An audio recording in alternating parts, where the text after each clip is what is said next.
Episode के start में ये सभी गुआहो के घर के पीछे वाले माउंटेन पे आए हुए होते हैं कुछ हर्ब्स कलेक्ट करने के लिए। फ्रॉगी टू सूंघ के इन्हें बताता है कि कहाँ पर है हर्ब्स, और चैन चाओ जल्दीबाजी में पॉटी के ऊपर पैर रख देता है। गुआहो कहता है यहाँ काफी बीस्ट होते हैं। चैन चाओ बोलता है ये देख के मैं इमेजिन नहीं कर सकता कि वो कितना बड़ा होगा। और फ्रॉगी टू को बोलता है तुमने मुझे वार्न क्यों नहीं किया कि यहाँ पर ये है। लेकिन फ्रॉगी टू इसे इग्नोर करके आगे चल देता है।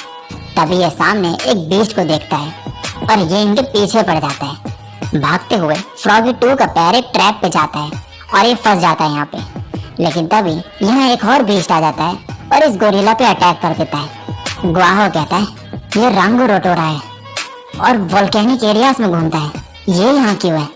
और अब ये मुंह से फायर निकालता है और इस गोरिल्ला को हरा देता है। तभी एक चीज आती है और ये इसके अंदर चले जाता है एक पोकेमॉन की तरह, और यहाँ टांग आ जाता है।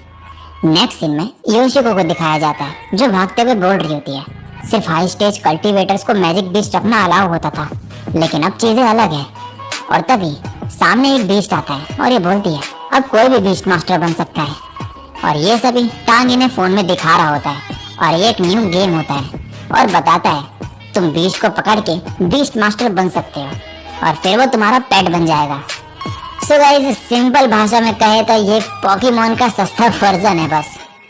टांग अब बोलता है इन्हें क्या तुम भी स्पिरिचुअल बीस्ट पकड़ना चाहते हो, मैं तुम्हें इंटरनल टेस्टिंग कोड दे सकता हूँ, लॉग इन करो और तुम्हें 10 लकी ड्रॉज मिलेंगे। गुआहो कहता है मुंह बंद करो, स्पिरिचुअल बीस्ट हमारे फ्रेंड है, तुम्हारे खिलौने नहीं। और टांग यहाँ से जाने लगता है। ऊपर से फ्रॉगी टू कहता है कोई मुझे भी निकाल दो यहाँ से। अब जाते वक्त चैन चाओ बोलता है गुआहो तुम इतना गुस्सा क्यों हो गए थे टांग बॉडी टू को गेम खेलते हुए देख। गुआहो कहता है मेरी फैमिली स्पिरिचुअल पेट शॉप चलाती है, कुछ कस्टमर्स मैजिक बीस्ट लेते हैं और जब मन भर जाता है उन्हें छोड़ देते हैं। और तभी ये सामने खरगोश को देखता है फंसा हुआ। गुआहो इसे छुड़ा देता है और फिर बोलता है यहाँ इतने ट्रैप्स क्यों हैं, कहीं बॉडी टू इसके पीछे तो नहीं। चैन चाओ कहता है वो क्यों करेगा ये सब। गुआहो कहता है ताकि स्ट्रॉन्ग बीस्ट को पकड़ सके और ऐसे वीक को छोड़ दे मरने के लिए। तभी फ्रॉगी टू उसको सूंघता है और ये आके लेके जाता है। यहाँ देख के ये बोलता है ये तो यूनिहॉर्न है और कहता है लगता है ये नहीं बचेगा लेकिन मीट अभी भी फ्रेश है। ये सभी इसको देखने लगते हैं। फ्रॉगी टू बोलता है मैं मजाक कर रहा हूँ।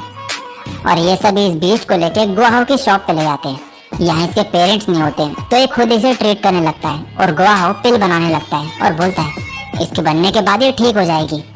चैन चाओ बोलता है पिल बनने में कितना टाइम लगेगा। गुआहो कहता है 2 घंटे। और तभी रियलाइज करता है कि 2 घंटे में तो ये बचेगी ही नहीं। चैन चाओ बोलता है मैंने टीवी में देखा था कि हब लगाने से ब्लीडिंग रुक जाती है और ये सभी हब्स खाने लगता है लेकिन खुद ही बेहोश हो जाता है। तभी वांगलिंग अपने क्रिस्पी नूडल्स तोड़ के इस यूनिहॉर्न को खिला देता है और गुआहो बोल रहा होता है क्लास में टीचर ने बताया था ना कि हेमोस्टेटिक हब्स टॉक्सिक होते हैं, तुम्हें चबाना नहीं चाहिए उन्हें। और वांगलिंग कहता है अब ये ठीक है। ये अब इसे नहलाते हैं और ये सब दूर से टांग और यीशा देख रहे होते हैं। यहाँ अब गुआहो कहता है ये सिल्वर की तरह वाइट है, इसे सिल्वी बुलाएंगे। तभी यहाँ पे टांग आ जाता है और बोलता है ये एंशिएंट बीस्ट है, इसके ब्लड में मैजिक इफेक्ट है जिससे हीलिंग जल्दी होती है। गुआहो इसे यहाँ से जाने को कहता है। यीशा बोलती है according to article 106 of the spiritual beast act जब एक से ज्यादा लोग सेम बीस्ट को पकड़ रहे हो तो जो पर्सन पहले उसे चोट पहुंचाए वो उसका मालिक होता है। टांग बोलता है इसके पैर पे जो चोट थी वो सबूत है कि ये मेरा है। चैन चाओ बोलता है तो वो तुम थे जिसने। तभी गुआहो इसे रोक देता है और बोलता है तुमने बीस्ट एक्ट अब बताया ही है तो उसी तरीके से सॉल्व करते हैं। मैं तुम्हें स्पिरिचुअल बीस्ट डुएल के लिए चैलेंज करता हूँ। अब ये दोनों फाइट के लिए रेडी होते हैं। टांग कहता है अगर मैं जीता तो ये बीस्ट मेरा। गुआहो बोलता है और अगर मैं जीता तो तुम मेरे फैमिली माउंटेन पे कभी पैर नहीं रखोगे। और अब टांग अपना बीस्ट निकालता है। चैन चाओ बोलता है क्या तुम्हारे पास कोई बीस्ट है जो इसे हरा सके। गुआहो बोलता है हाँ फ्रॉगी टू, लेकिन फ्रॉगी लड़ने से मना कर देता है। ये दोनों मिलकर रिक्वेस्ट करने लगते हैं इससे, लेकिन फ्रॉगी टू मानता ही नहीं है। टांग कहता है लगता है तुम्हारा बीस्ट को लड़ने में शर्म आ रही है तो तुम हार मान लो। तभी वांगलिंग फ्रॉगी टू को सही से बिहेव करने को बोलता है तो फ्रॉगी टू इसके कहने पर फिर मान ही जाता है। लेकिन तभी सिल्वी आगे बढ़ने लगती है। गुआहो इसे जाने से मना करता है लेकिन ये लड़ने को बोलती है।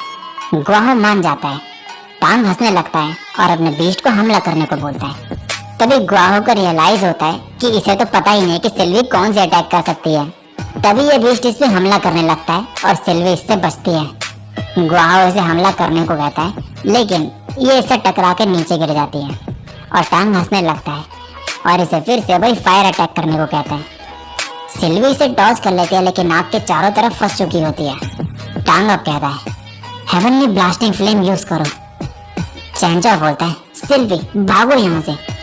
तभी वांगलिंग सिल्वी को कहता है, कीप इट अप। और वांग ने जो इसे क्रिस्पी नूडल्स दिया था वो इसके डीएनए में अब्सॉर्ब हो जाता है और ये इवॉल्व हो जाती है।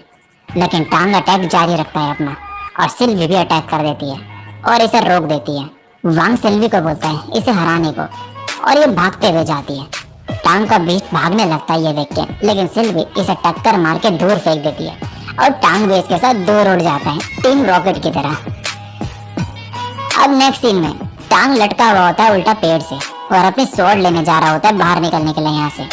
तभी वही रैबिट जो इसके ट्रैप में फंसा था इसकी स्वॉर्ड ले जाने लगता है।